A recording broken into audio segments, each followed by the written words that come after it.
한국직업방송과 연합뉴스TV가 함께 만드는 취업 전문 뉴스 투데이 고용플러스입니다. 광주형 일자리가 합의되지 않으면 공모를 통해 다른 지역에 예산을 투입해야 한다는 의견이 여당 내에서 제기됐습니다.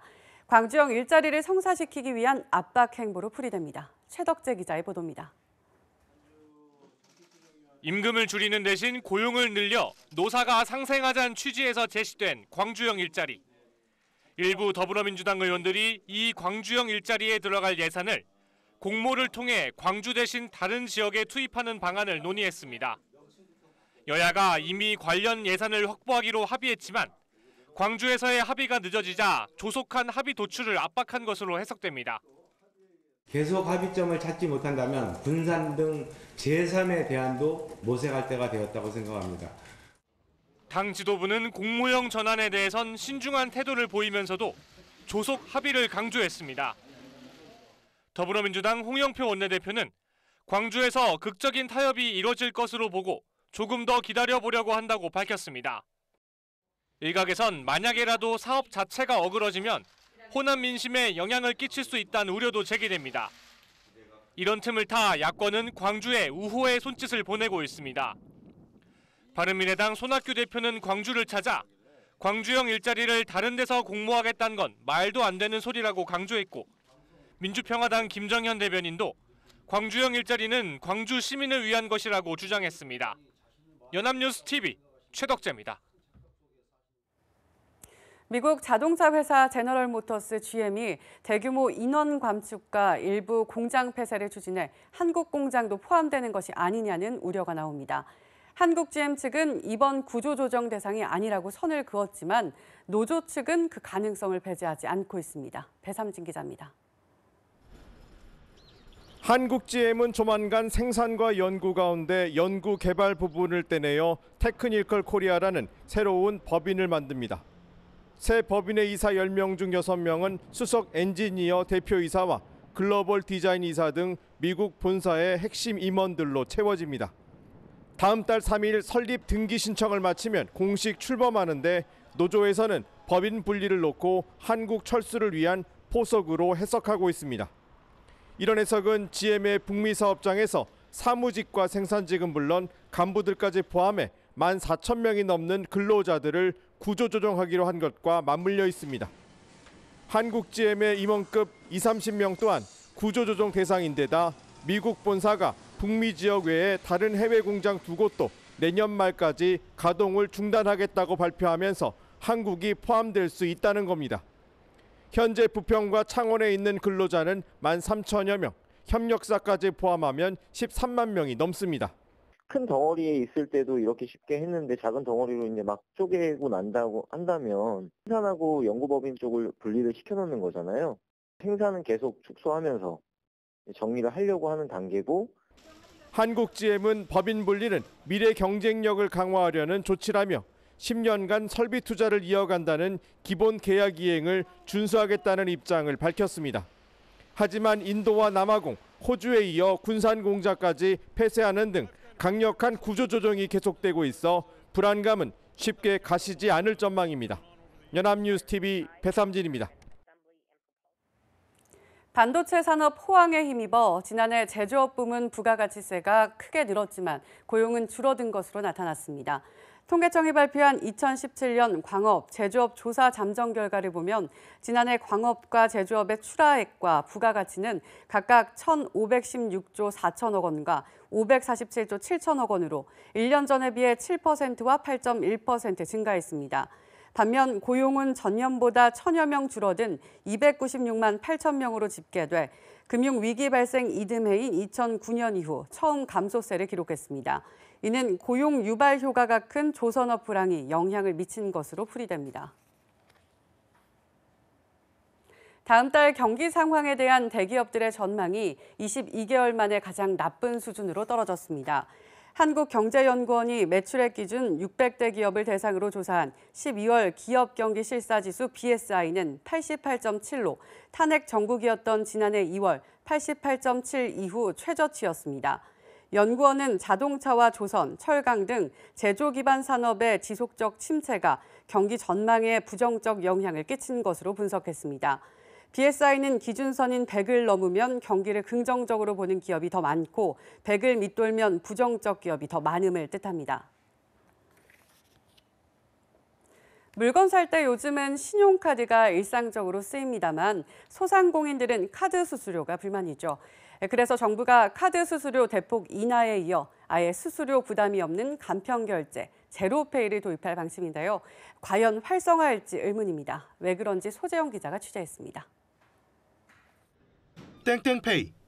이런 이름의 간편결제 서비스는 기업들의 경쟁적 도입으로 빠르게 사용이 늘고 있습니다. 이런 흐름에 기댄 정부도 제로페이란 이름의 간편결제 도입을 추진 중입니다. 소상공인 지원 목적으로 가맹점 수수료가 없는 게 특징인데 문제는 시민들 반응이 냉담하다는 겁니다. 카드보다 높은 40% 소득공제율을 적용한다지만 법이 국회를 통과할지도 불확실한 데다 할부 구매도 안 되고 포인트 적립도 할인 같은 혜택도 없는 탓입니다. 카드 지금 잘 사용하고 있고 그런데 굳이 그런 거 도입할 필요가 있나? 그렇게 생각하고 있습니다. 이미 10조 원이 넘는 시장으로 성장한 민간 간편결제 서비스와도 경쟁해야 합니다. 정부에서 도입하는 게 사용처가 제한적이라면 그냥 편리하게 카카오페이 계속 사용할 것 같아요. 전문가들은 소상공인을 위한 수수료 제로에만 집중할 게 아니라 소비자들의 혜택이 확실히 커야만 제로페이가 성공할 수 있다고 지적합니다.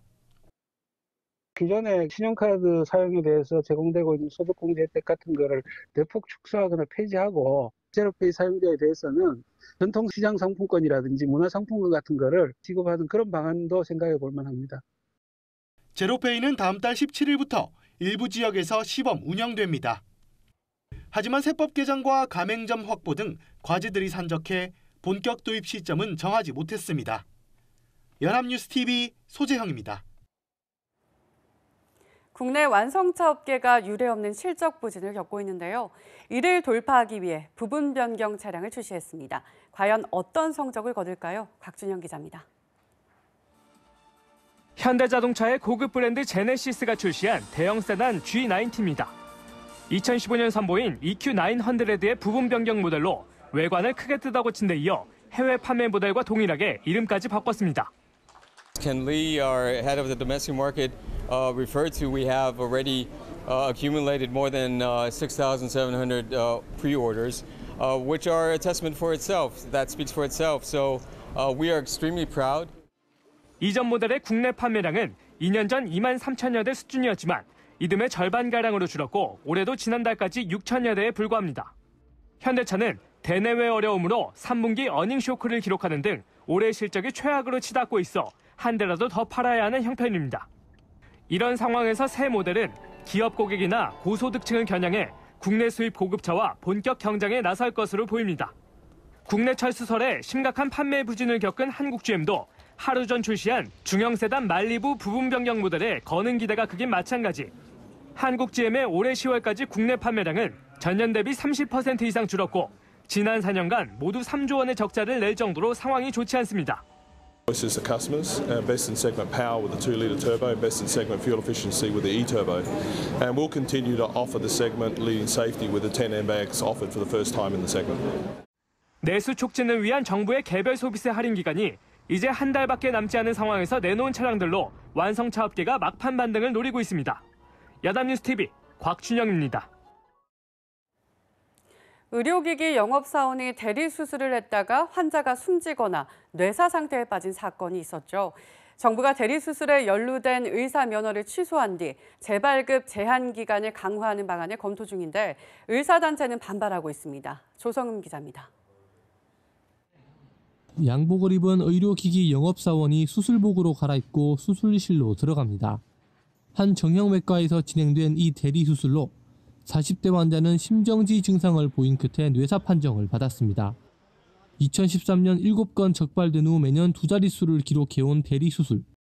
보건복지부는 이처럼 의사들이 대리수술에 연루돼 면허가 취소될 경우 면허 회복 기간을 기존보다 더 늘려 재발급을 더 어렵게 하는 방안을 추진합니다. 현재 국회엔 의사면허 취소와 재규부에 관한 의료법 개정안들이 올라온 상황인데 정부가 이 개정안들을 긍정적으로 검토하는 겁니다. 1년, 2년, 3년이 너무 좀 짧다. 그래서 그거를 2년, 3년, 5년 그 내부 절차로 해서 심의만 한 게 아니라 위원회라든지 뭐 이런 걸 통해 가지고 좀 그 절차 좀 까다롭게. 논란이 되고 있는 수술실의 CCTV도 경기도에 이어 국공립병원 등에 우선 설치하는 방안을 고려 중입니다. 하지만 의사단체는 이러한 대책들로 의료진이 제대로 진료하지 못하게 될 가능성이 있다고 주장합니다. 보면 명확하죠. 대리수술을 하는 것인지 아닌 것인지. 근데 그거에 대한 그 반대급부로 너무 손실이 큽니다. 뭐 영상 유출에 관한 것은 뭐 당연히 짊어지고 갈 문제고 이거 아니라 하더라도 가장 근본적인 문제는 환자가 제대로 수술받을 수 있는 권리가 박탈될 가능성이 높아요. 불법 의료 행위를 막기 위한 대책이 확정되지 않은 상황에서 대리수술에 따른 국민의 불안감이 언제쯤 해소될 수 있을지 주목됩니다. 연합뉴스 TV 조성음입니다. 한국의 대표 문화 상품이 된 K-팝을 이끄는 남성 스타들에게는 공통점이 있습니다. 바로 화장을 하는 건데요. 그 영향인지 요새 화장하는 남성들이 늘고 있습니다. 남성 화장품도 기초 화장품 수준을 넘어 다양해지면서 시장이 1조 원을 넘었습니다. 이준음 기자입니다. 평범한 고등학생 김상준 군은 카메라 앞에 서면 뷰티 크리에이터 준이로 변합니다. 전문적으로 배운 적은 없지만 솜씨는 이미 전문가 수준입니다. 처음엔 남자가 무슨 화장이냐며 욕하는 사람도 많았습니다. 하지만 1인 방송을 시작한 지 3년. 이젠 남성 화장에 대한 인식이 바뀐 게 피부로 느껴집니다. 신기해서 본다는 분들도 많고 배울 게 많아서 본다는 남성분들도 많아지고 분위기 변화를 이끄는 건 남성 아이돌. 이들이 국내를 넘어 각국에서 인기를 끌자 10대를 중심으로 화장에 거부감 없는 남성들이 늘어난 겁니다. 이제 비비크림쯤은 화장으로 치지 않을 정도. 그러다 보니 남성 화장품 시장도 1조 3천억 원대로 8년 새 2배가 됐습니다. 트렌드가 변하고 또 사람들의 인식이 변하다 보니까 남성들의 화장품 시장, 그다음에 화장에 대한 수요, 뷰티에 대한 수요가 굉장히 많이 늘어나고 있는 실정입니다. 화장을 직업으로 삼으려는 남성도 늘어 이 대학 뷰티학과는 학생 22명 중 남성이 7명이나 됩니다. 이제 여성분들에게 해주기 때문에 좀 더 객관적으로 이제 바라볼 수 있는 시선이 있는 반면에 또 여성분도 이제 남성이 해주기 때문에 이분이 이렇게 이야기하는 거면은 이제 다른 남성분들에게나 아니면 자기가 생각하기에도 좀 이게 맞다고 생각하시는 분들도 있을 거고요. 자신을 가꾸는데 돈을 아끼지 않는 남성들의 저변이 10대까지 확대되면서 뷰티 업계에는 지금 남풍이 강하게 불고 있습니다. 연합뉴스 TV 이준음입니다.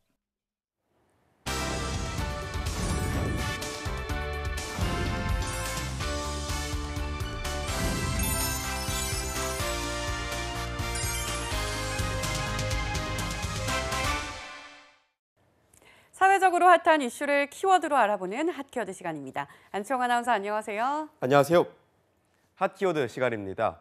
통계청에 따르면 지난 10월 실업률이 3.5%를 기록하며 13년 만에 최악의 실업률을 맞이했다고 합니다. 그만큼 취업이 점점 어려워지고 있는 상황인데요. 하지만 내가 사는 지역의 취업 지원 서비스만 잘 이용해도 취업에 큰 도움이 될 수 있습니다. 오늘 핫키워드에서는 각 지자체 취업 지원 서비스에 대해 알아봅니다. 네, 지자체별로 취업 지원 서비스가 있었다니 정말 반가운 소식인데요. 최악의 실업난 속에서 취업을 준비한다는 것 자체가 막막한 일이잖아요. 주변이나 인터넷 취업 카페에서 얻는 정보도 한계가 있고요. 그런 의미에서 오늘 핫키워드는 한층 더 유익한 시간이 될 것 같아요. 네, 그렇습니다. 일단 취업 지원 정책 서비스가 가장 활성화되어 있는 서울시의 프로그램을 소개해드리겠습니다. 이 서울시는 면접 복장을 무료로 빌려주는 취업 날개 서비스, 이 찾아가는 청년, 여성 취업 서비스인 일자리 부르릉 등 다양한 취업 지원 서비스를 운영 중에 있는데요. 이 중에서도 오늘 소개드릴 서비스는 바로 일자리 카페입니다. 일자리 카페는 취업을 준비하는 만 15에서 39세 이하 청년이면 누구나 무료로 이용할 수 있는 종합 플랫폼 공간인데요. 취업 상담과 멘토링, 이력서, 또 자기소개서 클리닉, 스터디룸 대여 등 청년 취업을 위한 다양하고 체계적인 프로그램을 한 곳에서 제공하고 있습니다. 그렇다고 서울시에 딱 한 군데만 있는 건 아닙니다. 이 일자리 카페는 강남, 신촌과 같은 대학가, 학원가 등 청년들이 방문하기 좋은 지역을 중심으로 대학과 공공시설, 민간시설 등 총 90곳에서 운영 중인데요. 올해 8월까지 일자리 카페를 이용한 청년만 총 97,500여 명일 정도로 취업을 준비하는 청년들에겐 유용한 일자리 정보 공유 공간이라고 합니다. 와, 이런 곳이 있었군요. 예, 카페라고 해서 단순히 차를 마시고 공부를 할 수 있는 곳이라고만 생각을 했는데 취업 상담은 물론 이력서나 자기소개서를 첨삭받을 수 있으니 방문하는 것만으로도 실전에 큰 도움이 될 것 같습니다. 네, 그렇습니다. 뿐만 아니라 지난 9월부터는 매주 월요일마다 국가직무능력표준인 NCS 기반의 채용 경향을 반영한 직무 기업 분석 전문 상담을 운영하고 있는데요. 관심 있는 분들이라면 이 자막에 나오는 서울 일자리 포털에 들어가셔서 내 주변에 위치한 일자리 카페를 검색해 보시길 바랍니다. 네, 서울시에만 90곳이 있어도 일자리 카페 자체를 몰랐던 분들도 많을 것 같은데요. 이번 기회를 통해서 일자리 카페를 방문해서 취업 정보는 물론 나에게 맞는 취업 컨설팅을 받아보는 것도 좋은 기회가 될 것 같습니다. 네, 맞습니다. 이번에 소개해드릴 지자체는 취업 연령대 청년들을 위한 청정책들로 각종 행정 관련 우수상을 수상한 수원시입니다. 이 중에서도 가장 지원자가 많이 몰리는 건 관공서에서 청년들이 일하며 업무 경험을 쌓도록 지원하는 대학생 인턴 프로그램이라고 하는데요. 다른 인턴 자리에 비해 대우도 좋고 업무 경험을 다양하게 쌓을 수 있어서 올 하반기에만 130명 선발해 2,174명이 지원해 16.72대 1의 경쟁률을 보였을 정도로 인기가 아주 높다고 합니다. 뿐만 아니라 아이디어는 있지만 자금 부족으로 창업을 못하는 청년들을 위해 매년 창업 오디션을 열어 창업 자금도 지원하고 있어서 창업을 꿈꾸는 청년들에게 큰 호평을 받고 있다고 합니다. 하지만 가장 주목을 받고 있는 건 3월과 6월 이렇게 매년 2차례 취업을 준비하는 청년들에게 월 5만 원, 최고 30만 원까지 대중교통비를 지원하는 청카드 서비스인데요. 취업 준비를 하며 교통비의 부담이 커진 청년들에게 큰 인기를 끌고 있다고 합니다. 지원 자격은 수원시에 거주하면서 취업을 준비하는 만 19세에서 34세 청년으로 중위소득 100% 이하인 가구의 세대원이면 누구나 신청할 수 있습니다. 네, 인턴이나 창업 자금을 지원하는 건 역시 눈길을 끌지만 교통비가 당장 현실적으로 부담인 취업 준비생들에게는 큰 도움이 될 것 같습니다. 그런데 3월과 6월이라니 올해는 지원이 벌써 마감을 했다는 점이 상당히 아쉽습니다. 네, 하지만 때때로 추가 모집을 하는 경우도 있기 때문에 수원시 홈페이지에 들어가 관련 일정을 참고해 보시는 것도 좋을 것 같습니다. 참고로 최근엔 청년 지원 정책 가이드북도 제작되어 있어서 홈페이지 상에서 배포 중이라고 하니 꼭 홈페이지에 방문하셔서 나에게 맞는 지원 정책이 무엇인지 살펴보시기 바랍니다. 네, 그렇군요. 이렇게 내 지역에 취업 준비를 하는 청년들을 위한 맞춤형 취업 지원 서비스가 활성화되어 있다면 정말 든든할 것 같은데요. 이번에 소개할 지역은 어떤 취업 지원 서비스가 마련되어 있나요? 네, 수원시가 청년을 위한 취업 정책으로 호평을 받았다면 이번 지자체는 노인 일자리를 위한 다양한 정책 지원을 펼쳐 보건복지부의 노인 일자리 우수 지자체로 선정된 곳입니다. 바로 시흥시인데요. 시흥시는 주민센터와 연계해 노인 일자리 상담 공간을 지원하고 초등학교 급식 도우미 등 다양한 노인 일자리를 지자체가 직접 나서서 제공하고 있다고 합니다. 특히 가장 주목을 받고 있는 사업은 건강한 노인이 불편한 노인을 돌보는 노노케어 사업인데요. 노인 일자리가 활성화되는 것은 물론 자칫 고립되기 쉬운 고령층을 세상 밖으로 이끌어낸다는 것이 노인 일자리 우수 지자체로 선정된 이유였다고 합니다. 이 밖에도 지역 시설과 연계해 취업 체험 활동 기회를 제공하는 청년 구직자 직장 체험 프로그램을 운영 중인 안양시, 창업을 실패한 청년들을 위해 자금을 지원해주는 창업 재기 펀드를 운영하는 인천시 등 각 지자체별로 다양한 취창업 지원 프로그램이 있으니 이 방송을 보신 후 자신에게 맞는 취업 지원 정책은 무엇이 있는지 지자체 홈페이지에서 꼭 살펴보시기 바랍니다. 네, 취업문이 점점 더 좁아지고 있습니다. 이럴 때일수록 좋은 정보를 얻고 관련 지원을 받을 수 있다면 취업에 큰 도움이 되겠죠. 지금껏 몰랐지만 여러분 주변에 늘 존재했던 지자체의 알짜 취업 지원 서비스 반드시 찾아보시고 취업문을 활짝 여는 데 좋은 밑거름이 되길 바라겠습니다. 지금까지 학교워드 안치홍 아나운서였습니다. 고맙습니다. 고맙습니다. 지금까지 투데이 고용 플러스였습니다. 오늘 저희가 준비한 내용은 여기까지입니다. 함께해 주신 여러분 고맙습니다.